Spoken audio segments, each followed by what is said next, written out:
पूरा देश देख रहा है।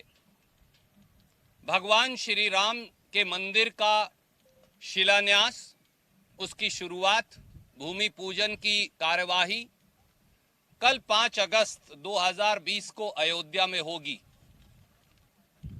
भगवान श्री राम के मंदिर निर्माण को लेकर अखिल भारतीय कांग्रेस कमेटी की महासचिव, उत्तर प्रदेश की प्रभारी श्रीमती प्रियंका गांधी वड्रा द्वारा एक विशेष वक्तव्य, एक विशेष बयान जारी किया जा रहा है। मैं आपको वो बयान पढ़कर बता रहा हूं। दुनिया और भारतीय उपमहाद्वीप की संस्कृति में रामायण की गहरी और अमिट छाप है। भगवान राम, माता सीता और रामायण की गाथा हजारों वर्षों से हमारे सांस्कृतिक और धार्मिक स्मृतियों में प्रकाश पुंज की तरह आलोकित है। भारतीय मनीषा रामायण के प्रसंगों से धर्म, नीति, कर्तव्य परायणता, त्याग, उदारता, प्रेम, पराक्रम और सेवा की प्रेरणा पाती रही है। उत्तर से दक्षिण, पूरब से पश्चिम तक राम कथा अनेकों रूपों में स्वयं को अभिव्यक्त करती चली आ रही है। श्री हरि के अनगिनत रूपों की तरह ही राम कथा, हरि कथा अनंता है। युग युगांतर से भगवान राम का चरित्र भारतीय भूभाग में मानवता को जोड़ने का सूत्र रहा है। भगवान राम आश्रय हैं और त्याग भी। राम सबरी के भी हैं और सुग्रीव के भी। राम वाल्मीकि के भी हैं और भास के भी। राम कम्मन के भी हैं और येशु तच्छन के भी। राम कबीर के हैं, तुलसीदास के हैं, रैदास के हैं। सबके दाता राम हैं। गांधी के रघुपति राघव राजा राम सबको सम्मति देने वाले हैं। वारिस अली शाह तो कहते हैं जो रब है वही राम है। राष्ट्र कवि मैथिली शरण गुप्त राम को निर्बल का बल कहते हैं। तो महाप्राण निराला कोट वह एक और मन रहा, राम को जो ने थका, कि कालजयी पंक्तियों से भगवान राम को शक्ति की मौलिक कल्पना कहते हैं। राम साहस हैं, राम संगम हैं, राम संयम हैं, राम सहयोगी हैं, राम सबके हैं। भगवान राम सबका कल्याण चाहते हैं, इसीलिए वे मर्यादा पुरुषोत्तम हैं। आगे प्रियंका जी ने कहा, आगामी 5 अगस्त 2020 को रामलल्ला के मंदिर के भूमि पूजन का कार्यक्रम रखा गया है, यानी कल। भगवान राम की कृपा से यह कार्यक्रम उनके संदेश को प्रसारित करने वाला राष्ट्रीय एकता, बंधुत्व और सांस्कृतिक समागम का कार्यक्रम बने। जय सिया राम, प्रियंका गांधी वड्रा। इसकी एक प्रतिलिपि हम आपको बहुत जल्द लोकेश जी के माध्यम से दे देंगे। धन्यवाद।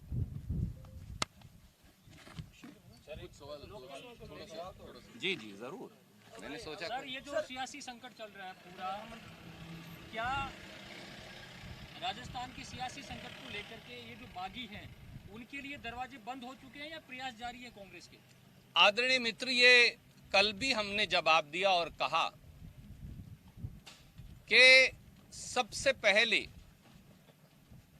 वो वार्तालाप करें और उसको करने के लिए पहली शर्त है कि भारतीय जनता पार्टी की आओ भगत, मेहमान नवाजी छोड़ें।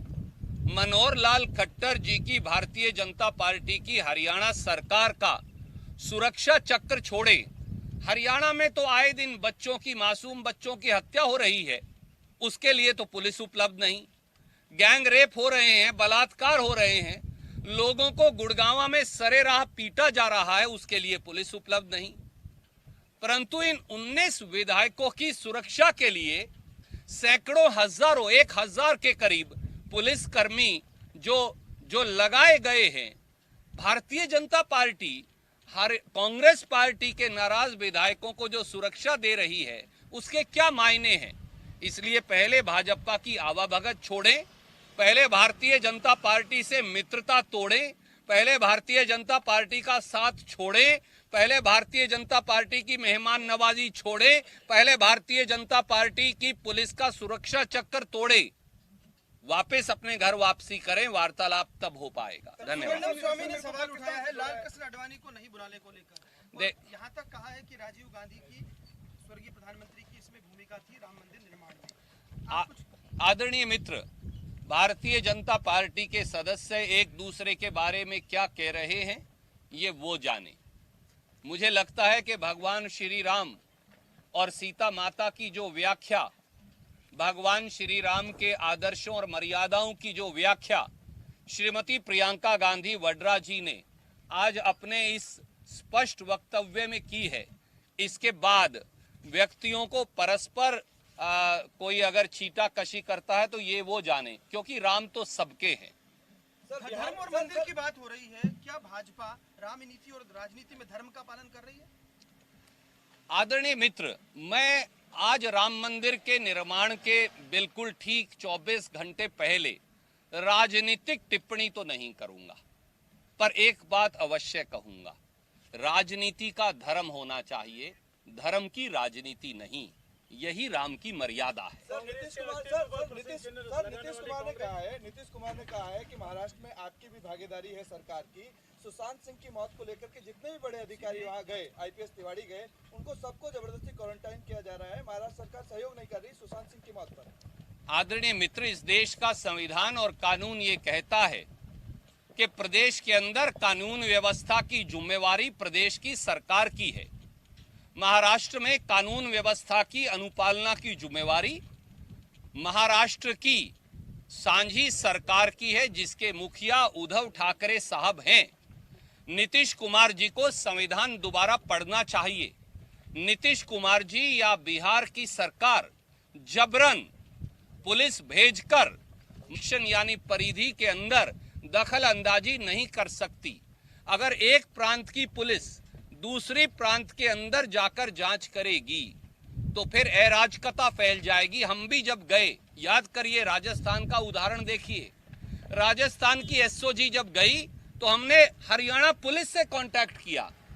जिम्मेवारी है कि वो प्रदेश की पुलिस से कांटेक्ट करें, उनका सहयोग लें, ये नहीं कि कानून और संविधान की धज्जियां उड़ा दें। ये अलग बात है कि क्योंकि भारतीय जनता पार्टी दुर्भावना से 19 विधायकों को रखे हुए है हरियाणा में, तो उन्होंने एसओजी की टीम को बार बार गैर कानूनी तरीके से रोक दिया। महाराष्ट्र में जो मुकदमा दर्ज है उसकी निष्पक्ष जांच होगी, सटीक जांच होगी और किसी दोषी को जाने नहीं दिया जाएगा। धन्यवाद। ये कहा जा रहा है होटल के भीतर से कि भाजपा के फोन आ रहे हैं विधायकों के पास, क्या ये सही है या केवल भ्रामक है? आदरणीय मित्र, भारतीय जनता पार्टी का राजस्थान के 8 करोड़ लोगों द्वारा जनमत से चुनी गई सरकार को अस्थिर करने और गिराने का षड्यंत्र आए दिन जारी है।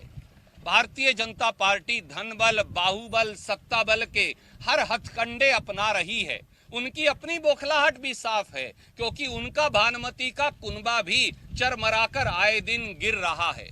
पर सच्चाई ये है कि भारतीय जनता पार्टी की दिल्ली सरकार और यहाँ के उनके पिछलग्गू नेतागण जिन पर खुद आपराधिक मुकदमे दर्ज हैं, वो कितने भी षड्यंत्र और हथकंडे कर लें, वो राजस्थान के स्वाभिमान को हरा नहीं पाएंगे। अमित शाह जी, मोदी जी, राजस्थान के रणबांकुरों ने बार बार यहाँ हमलावरों को के दांत खट्टे किए हैं। आप दोनों ने और भारतीय जनता पार्टी ने राजस्थान की वीर माटी के ऊपर हमारी अस्मत और स्वाभिमान पर हमला बोला है। राजस्थान की जनता और राजस्थान के बहादुर विधायक एक बार फिर आपके दांत खट्टे कर देंगे। धन्यवाद।